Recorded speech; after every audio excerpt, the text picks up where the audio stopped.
Para James Fenton, la tarea escritural ha transitado exitosa y orgánicamente entre la poesía, el periodismo y la crítica literaria. Fenton ha sido profesor de poesía en Oxford y corresponsal en el lejano oriente para varios medios. El autor inglés participó en una lectura de su poesía y una charla con el escritor Pedro Serrano en el Anglo Arts Centre.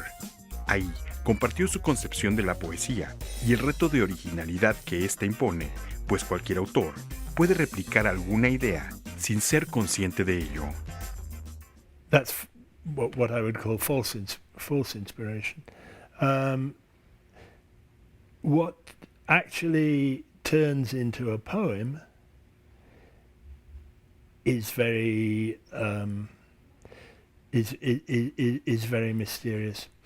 You know, Degas, the painter, Degas tried to write poems, and he said to, I think it was Mallarmé one day, he said, "I don't know what's wrong with me. I'm trying to write these poems, and I'm getting stuck. I have plenty of ideas."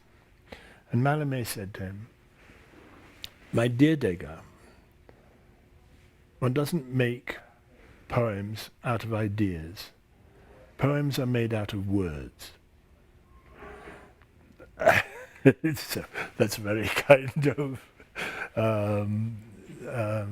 squashing remark, but it very often happens that people have what they think is an idea for a poem, and it's not an idea for a poem. It's an idea that reminds them of other poems. Colaborador frecuente en publicaciones como The Guardian, The Independent y The New York Review of Books, Fenton reconoce la importancia del ejercicio de la escritura como una postura ética, tanto en la poesía como en el periodismo. People who write journalism, or rather write a kind of what we call creative non-fiction, and describe events in their lives or public events that they have seen. Often people are impelled to improve on what they've seen, to make it. They feel, oh, they could make this a bit more interesting if they put that event together with that event, and that you must not do this. You know, this is a terrible thing, but it's quite common that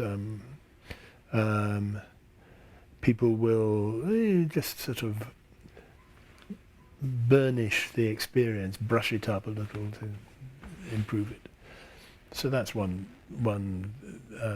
aspect of the ethics of journalism. Fenton reconoce el impacto que la tecnología ha tenido en el ejercicio periodístico como una buena oportunidad para que el periodista acceda a un enorme cúmulo de información de manera inmediata, permanente y global. Pero, de igual modo, destaca el valor del oficio del corresponsal, oficio que lo ha llevado a países como Camboya o Filipinas. All that has changed in my working life. It's changed completely, and for the better. Yes. One thing that's difficult is for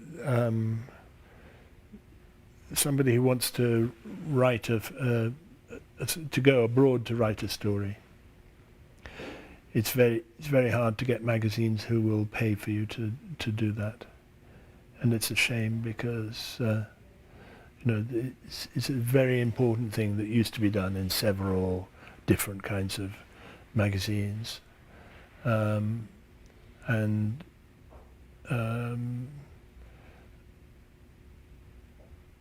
I think it's really